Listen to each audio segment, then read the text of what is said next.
like that story lunch with that mouse in there? He was eating everything. He was so hungry. Today's craft is we're going to make this little mouse. It's an M here, M for mouse. I know we've been doing numbers this year, but we also like to work on our letters as well. And this is an M for mouse. So we're gonna make this cute little mouse today.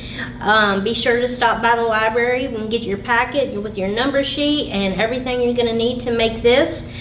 We've got some googly eyes here, and we cut out some ears, and he's got his little whiskers here. He's so cute, that little silly mouse there. All right, I hope you enjoyed today's story time. Like I said, please come by and follow along and get your activity and number page so you can watch us at home, and we'll be back next week with another fun story and activities. Have a great week, guys.